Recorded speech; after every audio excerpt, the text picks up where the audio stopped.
Quem é o perdido? A proposta do púlpito dessa manhã é levar a mudança de conceitos que nós pré-concebemos. Para mim, quantas vezes, ao viver igreja desde berço, perdido, perdida, são aqueles que são do mundo, são aqueles que para nada mais servem, a não ser jogado no lixo, ser pisados, como diz claramente o restolho que pode sobrar da vida de alguém. Mas no texto que iremos ler, eu peço que todos os irmãos atentem para o ensino de Jesus. Rogamos a Deus que realmente seu conceito de perdido, perdida, ao final da mensagem, pela ação do Espírito, altere o seu conceito, sua ação, sua vida de fé.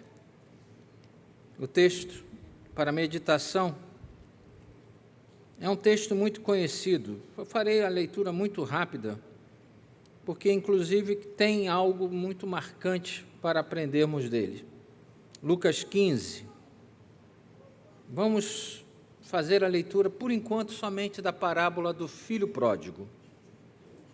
Lucas 15, a partir do verso 11, observe como começa esse verso. Continuou. Certo homem tinha 2 filhos, o mais moço deles disse ao pai: Pai, dai-me a minha parte dos bens que me cabe, e ele lhes repartiu os haveres. Passado não muitos dias, o filho mais moço, ajuntando tudo que era seu, partiu para uma terra distante e lá dissipou todos os seus bens, vivendo dissolutamente. Depois de ter consumido tudo, sobreveio àquele país uma grande fome e ele começou a passar necessidade. Então, ele foi e se agregou a um dos cidadãos daquela terra, e este o mandou para os seus campos a guardar porcos. Ali desejava ele fartar-se das alfarrobas dos porcos, do que os porcos comiam, mas ninguém lhe dava nada. Então, caindo em si, disse: Quantos trabalhadores de meu pai têm pão com fartura e eu aqui morro de fome? Levantar-me-ei, irei ter com meu pai e lhe direi: Pai, pequei contra o céu e diante de ti. Já não sou digno de ser chamado teu filho, trata-me como um dos teus trabalhadores. E levantando-se foi para o seu pai. Vinha ele ainda longe quando seu pai o avistou, e compadecido dele, correndo o abraçou e beijou. E o filho lhe disse: Pai, pequei contra o céu e diante de ti, já não sou digno de ser chamado teu filho. O pai, porém, disse aos seus servos: Trazei depressa a melhor roupa, vestiu, ponde-lhe o anel no dedo e sandália nos pés. Trazei também, matai um novilho cevado, comamos e regozijemo-nos, porque este meu filho estava morto e reviveu, estava perdido e foi achado, e começaram a regozijar-se. Ora, o filho mais velho estivera no campo, e quando voltava, ao aproximar-se da casa, ouviu a música e as danças, chamou um dos criados e perguntou-lhe: que era aquilo? E ele lhe informou: veio teu irmão e teu pai mandou matar um novilho cevado, porque o recuperou com saúde. Ele se indignou e não queria entrar. Saindo, porém, o pai procurava conciliá-lo, mas ele respondeu ao seu pai: há tantos anos que te sirvo sem jamais transgredir uma ordem tua e nunca me destes um cabrito sequer para alegrar-me com os meus amigos. Vindo, porém, este teu filho, que desperdiçou os teus bens com meretrizes, tu mandaste matar para ele um novilho cevado. Então lhe respondeu o pai: meu filho, tu sempre estás comigo, tudo que é meu é teu. Entretanto, era preciso que nos regozijássemos e nos alegrássemos, porque para este teu irmão estava morto e reviveu, estava perdido e foi achado. Pai, abre o nosso coração, sustenta a voz, a vida daquele que tem esse difícil ministério de dar a pura verdade do Teu Evangelho. Aplica, Senhor, na vida de cada um aqui presente, na família de cada um aqui, o que Tens para nós nessa manhã. Suplicamos isso, porque sabemos que é o Teu querer, em nome de Jesus. Amém. Qual o contexto que esse ensino alegórico, sim, uma parábola interessante, muito conhecida, mas somente Lucas, que não estava ao lado de Jesus quando foi pregado esse ensino. Lembra, Lucas, o médico de Paulo, não estava com Jesus. Ninguém mais, nenhum dos outros 3 evangelistas, 2 presentes, com certeza, que seria Mateus e João, tiveram cuidado de registrar esse momento da parábola.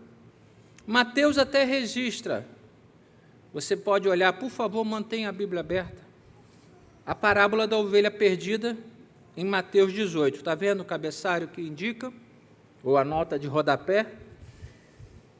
E a dracma perdida. Observe, nos 2 primeiros versos, o local onde é que estava sendo ensinado por Jesus essas verdades. Aproximavam de Jesus todos os cobradores de impostos para Roma, contra o povo de Deus, os publicanos, dos quais Mateus era um. Se você lembrar Mateus 9:9, você vai lembrar Mateus, bem, me segue. Diz que ele largou a coletoria e seguiu Jesus. Publicano. Será que você avalia? Porque ele não chamou o Samuel e vocês, os pecadores.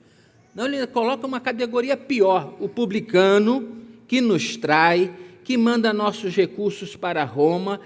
Eles e os pecadores estavam ali para ouvir. E o segundo grupo, murmurando, estavam os fariseus e os escribas. Quem eram esses? Os oficiais. Sim, oficiais do que seria hoje a igreja. Os escribas, que seriam os especialistas, os doutores, os mestres, no conhecimento, na tradição, na tradução, no ensino e interpretação da lei. Esses eram os escribas. E os fariseus? Quem já viu um judeu muito tradicional vai lembrar quem é o Hassidim, que seria uma categoria que evoluiu, sucessor eram os fariseus, mas que até hoje os Hassidins existem. Quem anda em São Paulo vê muito. São aqueles que vêm com toda a roupa preta, com chapeuzinho, a barba não se apara e tem até, às vezes, um cabelo que sobra aqui, amarradinho. Esses são os Hassidins. Em rua de Hassidim, se você passar fazendo alguma coisa no sábado, ele pode tacar pedra. No Brasil, ele não faz, que sabe que a lei é do país. Mas lá em Israel fazem. Você quebra o mandamento do sábado, eles são radicais. Esse é os sucessores dos Hassidim, os fariseus. Estavam ali, junto com pecadores, e para o contexto, pior ainda, os publicanos. E o que estavam ali fazendo os escribas, os fariseus, os oficiais? Estavam observando se Jesus iria receber mesmo, como sabiam, os pecadores. E já criticaram, dizendo, este recebe pecadores e come com eles. Partilhar de uma mesa tem um significado muito maior do que simplesmente conversar, receber. Partilhar de uma mesa significa que você tem intimidade. Por isso há essa distinção em dizer que quem participa dessa mesa são aqueles que confiam única e exclusivamente em Jesus e têm Ele como seu único e suficiente Salvador. aí você faz parte dessa mesa. Se não é, não participe, você está se condenando. E ele vem agora no texto registrado, ele come, e ele se recebe, então, não somente, mas ele tem comunhão com esses pecadores. Todos eles descritos, esses 4 classificados grupos, ouviam o mesmo ensino, mas uns se alimentavam e cresciam espiritualmente, aproveitavam, enquanto o outro grupo nada aproveitavam para o seu crescimento, só criticavam. O ensino de Jesus, então, vai começar no verso 3. Observe, interessante a minha Bíblia, eu nunca tinha tido uma Bíblia assim, a minha é toda coloridinha. Eu falei, facilita eu achar os textos. Quando Jesus vai falar, fica vermelhinho. Eu falei, vermelho porque é alerta? É interessante, eu estou aprendendo a estudar de novo, depois de velho. Então, diz o texto, e eu ouso, permita-me, meu irmão, olhe para mim. Eu quero fazer você crescer no estudo da palavra. Eu quero que você tenha ousadia em buscar o que a Bíblia aqui está, e quantas vezes eu leio um texto, até prego sobre esse texto, quando eu me preparo de novo, vou fazer aquele mesmo texto, mas sai outro sermão. Faça isso para você ver, quanto mais você buscar, mais Deus vai te mostrar e revelar a sua verdade. Eu quero te mostrar, então, que há aqui um choque de ideias que eu não tinha percebido, até Deus me dá paz em observar isso. Vou lembrar uma coisa que eu já falei desse púlpito, desse mesmo púlpito. Quando você está estudando a Bíblia, onde você vê que muda o assunto ou dá um complemento, que é chamado parágrafo. Lembra? Quando você vai escrever, faz um parágrafo, segue na linha seguinte. Você sabe, lembra como é que é? Procura a primeira letra, ela está em negrito aqui. Olha na sua Bíblia. Verso 15, a letra A está em negrito. Sim. Verso 15, capítulo 15. No 2, não está. O 3 está em negrito. Aí depois você vai para o 8. Não há negrito antes. Olha lá, o 11 tem negrito. Aí eu concluiria, acabou, porque vai falar sobre o filho pródigo até o final. Não, olha aqui o verso 25. Tem um negrito. E eu quero chocar, porque para mim foi chocante ao preparar esse sermão. Conversava muito durante a semana com o nosso irmão reverendo Ricardo. Eu tomei um choque, aqui tem 4 perdidos. Vamos tentar identificar os perdidos? Qual é o primeiro perdido que você encontra nesse ensino do capítulo 15? Olha para o texto. Quem é o primeiro perdido? Tá bom, vou dar uma dica. A primeira perdida. A ovelha. Pastor, estou falando em língua estranha? Não. Então, está vendo a primeira perdida? É uma ovelha. Qual é a segunda perdida? Fale mais alto, não tenha timidez. Eu gosto de participação porque você está vivo. E a reação viva produz mais fruto. A reação passiva vem empurrada. Eu não sinto a vontade de poder te cobrar, mas eu peço que o Espírito motive o seu coração. É isso mesmo, é isso mesmo. Então, no verso 8, a dracma é apresentada como a perdida. No verso 11, o filho pródigo. Mas quando eu cheguei no 25, tem outro perdido aí. Quem é o outro perdido? É o filho mais velho. Sou eu. Eu contei na outra vez que preguei que eu era o filho mais velho, mas olha o filho mais velho aqui, agora tomando um couro também aqui de Jesus. A gente só fala do filho pródigo. E eu quero me ater com cuidado e com ousadia, para dizer claramente, este ensino do capítulo 15 era um só ensino. Ele dividiu em 3 alegorias: a ovelha, dracma, o filho perdido, pródigo. O que é pródigo? Aquele que esbanja, aquele que não tem controle, aquele que não se pode dar nada em nome dele, porque ele vai vender para botar torrar os cobres, não é isso que é o dito popular? Torrar os cobres. Não bota nada no nome dele, que ele é pródigo. Então é um perdido. Observe, então, esses 3 momentos em que Jesus vai falar sobre a mesma coisa. Por que eu posso dizer? Porque quando você chega à conclusão de cada perdido, diz o texto, verso 6, achando lá, como ele fala, põe-no sobre os ombros, cheio de júbilo. Aí, como é que ele vai comemorar? Indo para casa, o que achou a ovelha, reúne os amigos e vizinhos, dizendo, alegrai-vos comigo, porque já achei a minha ovelha perdida. Digo-vos assim, haverá maior júbilo no céu por um pecador que se arrepende do que por 99 justos, que não necessitam de arrependimento. A dracma, tendo achado, verso 9, a dracma, reúne as amigas e vizinhas, dizendo, alegrai-vos comigo, porque achei a dracma que eu tinha perdido. Eu vos afirmo que, de igual modo, há júbilo diante dos anjos de Deus por um pecador que se arrepende. Ora, não é só agora, Jesus incluiu uma frase aqui, não há somente um júbilo no céu, agora ele já vai dizer, há um júbilo com os anjos nos céus.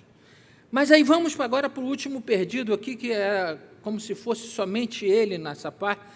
O pai, quando vê distante, o pai, ao correr, compadece, corre, e depois ele, ouvindo a palavra do filho, que confirma o arrependimento, o regresso daquele que conscientemente se perdeu. Vamos concluir daqui a pouco sobre isso. Esse que conscientemente se perdeu, ele vai dar a ordem aos seus servos. Trazei depressa a melhor roupa, vestiu, pondo-lhe um anel no dedo, sandálias no pé, trazei também e matai um novilho cevado, comamos, nos alegremos, regozijemo-nos, porque este meu filho estava morto, reviveu, estava perdido, foi achado, e começaram a celebrar, a regozijar-se. Não há uma cerimônia para o filho mais velho. Quando Jesus conta sobre essa inserção de Jesus aqui, que Lucas tomou o cuidado de preservar, certamente tem um encanto maior para os que estão seguros demais, para os que estão vivendo ao lado do Pai, dentro das igrejas, dentro dos lares, que podem dizer, estou seguro, porque sempre tive a teu lado. O Senhor nem um cabritinho me deu? E dá um novilho, um bezerrão. Quem não conhece roça? É um bezerrão daquele cevado, gordinho, bonito, gostoso que deve ser. Abateu para ele, e para mim nem um cabrito.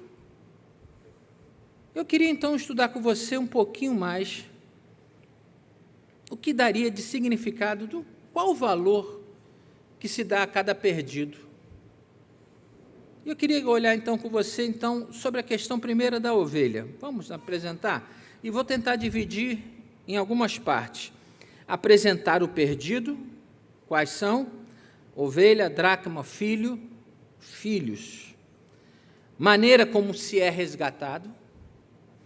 A diferença nos motivos, como é que se perdeu a perdida, o perdido, e a mesma alegria que se dá quando é encontrado e resgatado o perdido. Olhando então primeiro uma a uma. A ovelha. Alguém já conviveu com uma ovelha? É diferente de cabrito. É diferente. A ovelhinha é muito inocente. Por isso que os pastores dizem que tem que segurar as ovelhas, porque as ovelhas fogem. Não é que foge, ela é tão inocente que sentia um aromazinho. Será que é água nova, fresquinha? Ela se desvia do grupo. Aí os riscos dos predadores, aí os riscos de se extraviar, aí os riscos de quebrar uma perna, cair da ribanceira. Assim, por causa da inocência, da tola que é a ovelha. Pastor, o senhor está forçando a barra? Não, então vai conviver com o animal que você vai saber. Eu tenho raízes na roça também. Isso aí me dá uma segurança de poder ver a diferença de tratar um cachorro para a diferença de uma ovelha. Ovelha é mais parecida até, quem conhece a história do avestruz quando se assusta. O que é que ele fala, que faz? Enterra a cabeça. Eu nunca vi de verdade, já vi em desenho, mas dizem que é verdade, então eu falei, caramba, então ele é um tonto, né? Ele ataca, ele tem risco às vezes, mas agora quando ele medra, ele se esconde. A ovelha, se latir, ela corre. Então, como o pastor de ovelha não vai ficar andando a cavalo, porque assustaria maior ainda é o cavalo, ele vai a pé e faz assovios para que o cão rodeie as ovelhas para protegê-la. Então, você vai entendendo claramente. Ovelha se perde facilmente por distração. Onde estaria a culpa de se perder, então? Desatenção do pastor. Falta de acompanhar passo a passo a ovelha, que não foi por maldade, que não foi por opção, foi por se encantar com campos verdejantes, um cheirinho, ou porque a outra foi, eu vou atrás. Mas qual é o valor que se dá? Primeiro, o percentual. Era 1% do patrimônio daquele pastor, não é verdade? Ainda sei fazer conta. O engenheiro sabe muito bem fazer conta. 100, bota 10, né? Uma ovelha é 1%. Vou dar tanto trabalho, tanto risco, mas é uma ovelha. Aí você pode olhar, diferente do Brasil, lá em Israel o preço é mais caro. Eu vi o preço aqui no Brasil, vi até aqui em Minas tem uma associação de cabritos e ovelhas, achei legal. Mas olhei lá em Israel, uma ovelha hoje de 300 a 500 dólares, tá bom 2.000, né? 2.000 reais. Eu vou perder 2.000 reais? Aí o pastor poderia dizer, tá bom, mas eu tenho um patrimônio de 200.000 reais e vou sair à noite com risco de feras, não é lobo só, é de outros animais maiores, para recuperar aquela ovelha. Ô, bichinha boba, desatenta, por que que... E ele não pensou assim. Ela precisa de mim. Ela precisa do meu apoio. Ela precisa da minha presença para entender que o caminho que ela seguiu não era o bom e verdadeiro caminho. Eu vou até ela, vou buscá-la de qualquer jeito até encontrá-la, e por isso eu deixo 99 dentro do aprisco, dentro do curral, fechadinho, protegidas, e vou buscar aquela. E saiu, e foi buscar.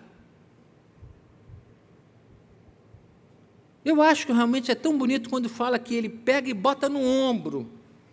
Não precisa você se cansar mais.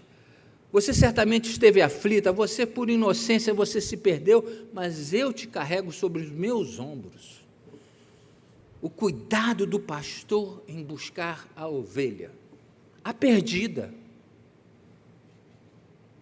cheio de júbilo, comemora aquela que estava perdida e foi achada. Vamos para um segundo. A outra perdida é a dracma. Dracma nada mais é do que uma moeda grega, equivalente na época ao mesmo valor do denário romano. Lembra, romano? O povo governante, o povo dominador de Israel. O valor, então, aproximado, como você viu, trabalhadores na vinha, era de um dia de trabalho para uma família poder ter o sustento diário. Dracma com denário. Se perde-se uma moeda de denário, um dia de alimentação para a família se perdeu. A porcentagem muda. Já olhou qual é? 1 em 10. 10% já aumentou, já faz mais falta. É isso mesmo? É por falta percentual? Nós vamos tentar converter o valor. Se é um dia de alimentação, vamos botar então o salário mínimo. O salário mínimo do Brasil é absurdo, daria 30, 40 reais o valor dessa moeda. Então, não também jogando tão alto quanto os Estados Unidos e a Europa, eu proponho que você pense no valor dessa dracma em 100, 150 reais. Diferente do 2.000 da ovelha, lembra? É um valor menor, mas não tão importante. Pior ainda, dracma ou moeda tem perna? Dracma, moeda, pode displicentemente fugir ou intencionalmente falar, não quero mais ficar aqui, vou embora. Não, alguém foi desleixado e perdeu.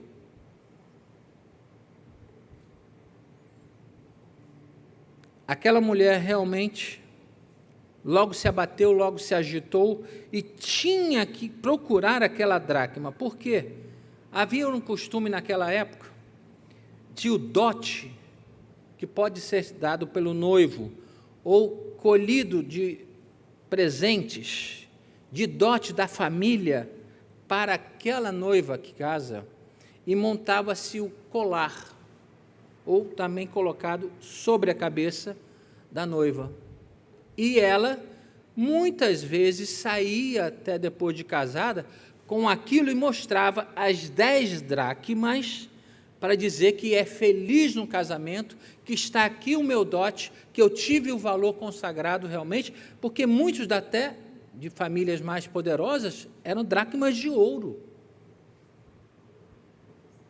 As dracmas realmente não teriam como deixar de ser um sinal de que intacta a noiva cuidou, a esposa era cuidadosa. Que vergonha se alguém descobre que eu perdi a dracma do meu casamento. Perde a aliança do casamento, vai. O pastor já até fala, é verdade. Perde. Vai justificar com a tua mulher ou com o teu marido. Perdeu uma dracma. Diz o que aqui o texto? Ela, se perdeu uma, não acende então a candeia. Estava escuro, né? Então a casa era mal iluminada. Ela teve que varrer a casa. Prova que você é desorganizada mesmo, você nem preservava a casa limpa. Ela precisou acender uma vela, tocha, seja o que for. Hoje a gente fala, liga a lâmpada, varre. E depois de muito varrer, ela achou a dracma. E ao ponto dela procurar com tanta ênfase, o que ela fez? Igualzinho ao pastor. Ela chama, então, quando achou as amigas, vizinhas, dizendo, alegrai-vos comigo, porque ela se alegrou muito. E o valor ali era de 100, 150 reais. Não deixava ninguém muito mais pobre, não. Até um assalariado. Não gostaria de perder, mas se perder não vai doer tanto quanto uma ovelha de 2.000 reais. E eu lembro, moeda não tem perna. Se a desatenção do pastor permitiu que a ovelha se desviasse, a total desorganização da mulher fez com que a dracma fosse perdida.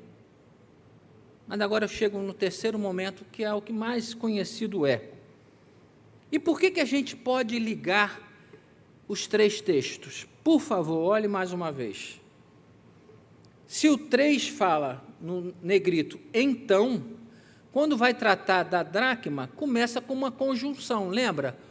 Ou, qual, ou, eu estou conjuntando, fazendo alternativamente, ou isso, ou aquilo, não é tão importante um quanto o outro? Olha lá o ou, achou? Verso 8. Mas quando chega nessa parábola que só Lucas registra, Lucas já não coloca mais o ou, e fala, e continua Jesus a falar sobre esse mesmo assunto, e ele passa a tratar desse jeito agora de uma coisa mais séria. Não é uma ovelha inocente, distraída, que perde-se porque é muito insegura e desatenta, não é uma dracma que não tem consciência, não tem perna, mas agora é um filho. E agora é pior ainda, o percentual de 2 filhos, se perde um, quanto é que é? Vai bom de matemática, vamos lá, é 50%.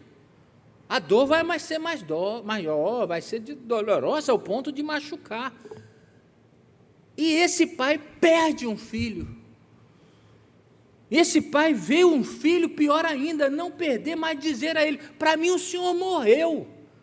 para mim o senhor já não tem valor, para mim me dá a parte que me deve, por mais que o herdeiro é primeiro mais velho, mas me dá aquilo que sobra aí, que é minha parte, e eu quero viver a minha vida, não quero saber mais de estar subjugado a ti. Eu, quando vejo meu velho homem, que eu daria uns tapas nele, botava nos eixos, e esse pai, por amor, ele pega e dá. Não há uma interpretação, uma tentativa de negociação. Diz assim o texto claramente, e ele, ao ouvir aquilo, verso 12, lhes repartiu os haveres. Como esse pai parece um pródigo. Mas o quê? É amor de dizer, você que tem consciência, você que tem conhecimento, você me propõe isso? Você quer viver uma vida de perdido, por opção tua? Vai, segue o teu caminho. E rogo a Deus, certamente no seu coração, que te traga ainda vivo. Porque a única coisa que poderia tirar a esperança desse pai é que o filho viesse a morrer. Onde é que estavam as ovelhas? A ovelha perdida? Onde é que estava a dracma? Perdidas. Não estavam lá no lugar. Mas o filho é que quis sair do lugar deles, da casa do pai. O pai não teve problema de não vigiar a ovelha, o pai não teve culpa de chegar e cuidar, proteger, limpar, fazer o cuidado como faz a mulher com a dracma. A mulher e o pastor, o que tiveram que fazer para achar? Saíram para procurar. Foi? Minha situação não permite esperar nada, eu vou sair em busca. O pai saiu para buscar? Olha aí, não fique com aquela dúvida que poderia Satanás trazer. Não, você está deixando seu filho, vai atrás. Você o ensinou no caminho em que deve andar? Confia, suplique, e ao estar ao seu lado, diga, eu tenho orado, sei que Deus vai fazer maravilhas na tua vida. Se você ainda não enxerga a libertação, se você ainda não enxerga o verdadeiro caminho que Deus tem para você, você um dia vai sentir a verdade bater no seu coração e te dar consciência que você perdeu. O pai não foi, mas o pai olhava, esperava, é por aqui que ele vem. E quando vier, eu vou correr e vou abraçá-lo. Porque ao regressar, certamente, o arrependimento veio ao seu coração. Você não vê claramente como é dito no ensino que o verso 6, o verso 9, diz da alegria em que ele pega e chama os vizinhos. Você diz diferente aqui. Quando vai o filho, ele simplesmente ouve do filho e já fala, vamos fazer a festa, não preciso chamar ninguém, minha família são vocês dois e meus servos. É intimidade. Eu não vou aqui fazer propaganda, está vendo? Ele voltou, olha lá, sofreu. Não escarnece. É intimidade. É reconstrução de uma vida. Não é salvar um animal ou encontrar uma coisa, mas é uma vida que estava destruída por opção. A celebração pode até parecer, mas é diferente das celebrações do pastor e da ovelha.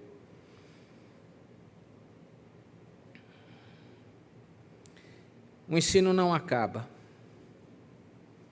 porque, como alertei, parecem 3 perdidos, são 3 parábolas, mas vem a 4º perdido, um perdido de dentro de casa, um perdido que parece que estava no lugar certo, mas o seu coração não estava ali. Seu coração talvez estivesse mais ainda egoisticamente vivendo, que aquele que pediu, divide aquilo que é meu, me dá, que eu vou conviver onde eu quero e não contigo. Ele podia conviver com o pai, mas certamente esperava a sua morte para herdar a grande herança. Desviado, perdido dentro de si, não perdido pelo caminho.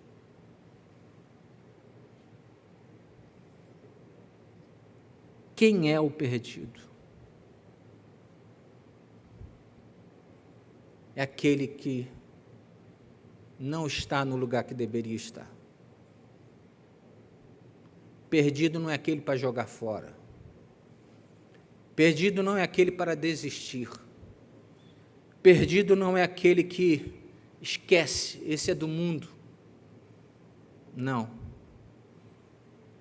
Perdido muitas vezes estão dentro da igreja, dentro da casa, e precisam ser ensinados com amor, restaurados com amor, como aqueles que foram encontrados e resgatados.